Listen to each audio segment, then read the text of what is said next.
Caleb Williams just completed his first full NFL offseason, and the Chicago Bears are already lying to themselves. 23 combined touchdowns, 3,541 passing yards, and a rookie season every analyst called promising. But here's the number nobody wants to say out loud: 6 wins. 6. That's what all the promise bought you. And one specific thing happened this offseason that changes everything about how you need to read this situation. We'll get there. When we do, it will completely reframe every opinion you currently hold about this franchise. Let's establish the baseline, because the revisionism has already started in full force. Bears fans are out here acting like Caleb Williams' rookie year was a masterpiece robbed by circumstance. It wasn't. The popular narrative says he was held back entirely by his weapons, that the offensive line was a catastrophic disaster, that head coach Matt Eberflus was the sole problem. There's real truth in all of that.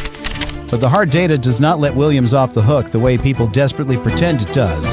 His 4.1% interception rate ranked 24th among qualifying starters. His 6.1 yards per attempt ranked 22nd. His completion rate on throws beyond 10 yards ranked in the bottom third of the entire league. These are not coaching numbers. These are not offensive line numbers. These are quarterback numbers. The moment you admit that, you understand exactly how enormous year 2 truly is for his legacy in this city. Here's the open loop that should terrify every Bears fan alive right now.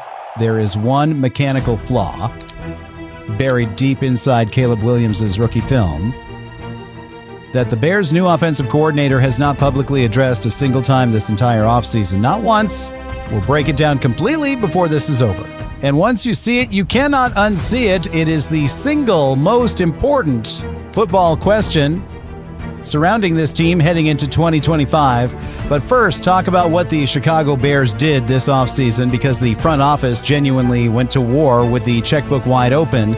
They restructured the offensive line from the ground up, bringing in veteran depth to stabilize what was previously one of the worst units in football. They added legitimate receiving talent across multiple positions. They cut ties with Eberflus and the failed coaching regime entirely. Then they hired Ben Johnson as head coach, a man who transformed Jared Goff into a legitimate top 5 fantasy asset and turned the Detroit Lions into the most ruthlessly efficient offense in the entire NFC. Johnson's system is architecturally built on quick decisions, rhythm throws, pre-snap manipulation, and releasing the football in under 2.5 seconds. That philosophy directly eliminates every single pass rush problem that buried Williams through 17 brutal games last season.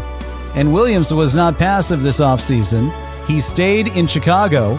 He ran routes personally with his wide receivers. He was spotted working privately with Johnson multiple times in April. He was the first quarterback in Bears franchise history to voluntarily organize a complete team throwing session before OTAs officially began. The work ethic is not the question here. It never was.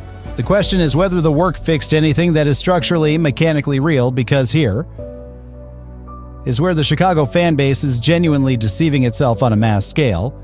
The average Bears supporter will tell you Williams was purely a victim last year. Completely no nuance, zero accountability.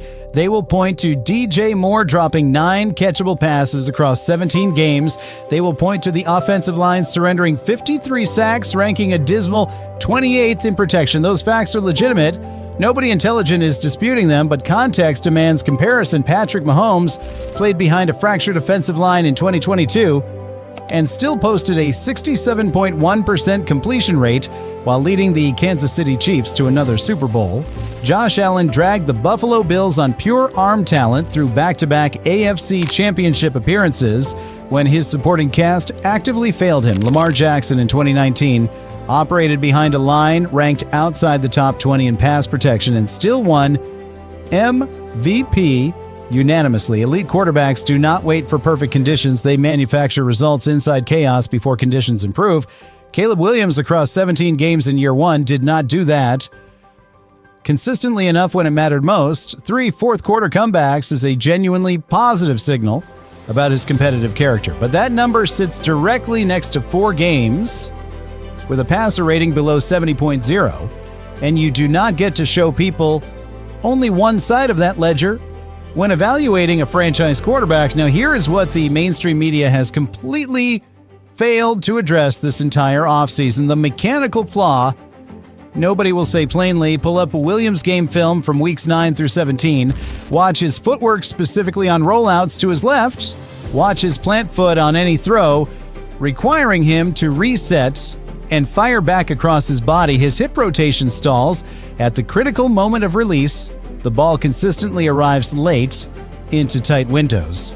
He compensates by violently over-rotating his throwing shoulder, which is precisely why his ball placement on in-breaking routes, slants, digs, crossers, charted in the bottom 20% of the league for anticipated air yards accuracy per next-gen stats. That is not a scheme problem.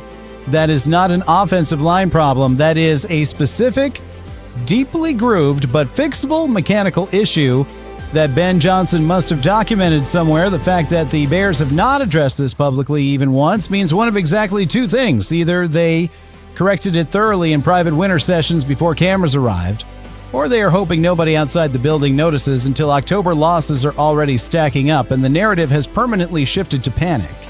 There is one more layer that demands full attention. This offseason, Caleb Williams reportedly had a closed-door meeting with Bears ownership following a story describing tension between him and a veteran offensive lineman over practice intensity standards. The story was buried aggressively within 48 hours. Front office communications went into full overdrive immediately, but multiple credible beat reporters independently confirmed the meeting occurred, and the conversation was direct and serious. What was communicated inside that room, and whether Williams handled that moment of real professional adversity like a genuine franchise cornerstone who commands a locker room, or like a 21-year-old facing genuine adult conflict for the very first time, will define the entire trajectory of the 2025 Chicago Bears season. More than any scheme adjustment or roster upgrade, cultures fracture quietly before they fracture loudly. They fracture first in closed meeting rooms, not on game day sidelines. Now layer everything together. The weapons are measurably better. The scheme under Johnson is dramatically more quarterback-friendly. The coaching infrastructure is the best it has been in the Williams era. Every external variable has improved simultaneously, which means if the Chicago Bears finish below 10 wins and Williams does not deliver a statistically visible leap in completion percentage, touchdown to interception ratio, yards per attempt, and fourth quarter efficiency, and there is nowhere left to hide, no excuse remaining, the conversation shifts from enormous upside to serious alarm faster than any fan base wants to admit, and it shifts permanently. The entire arc of this franchise rests on one young man's shoulders across 17 games starting in September. Not the coaching staff, not the front office, not the roster, Caleb Williams, because that is what the first overall pick means. That is what the rebuild means. So here's the question that will divide this comment section immediately. If Caleb Williams delivers another 6-win season in year 2 with Ben Johnson running the offense and a rebuilt offensive line protecting him, is he definitively already a bust who cannot elevate a roster the way true franchise quarterbacks must? Or is the Chicago Bears franchise simply too historically broken and organizationally cursed to ever develop a legitimate quarterback? Meaning the most desperate fan base in the NFL just wasted the first overall pick for the second catastrophic time in a single decade?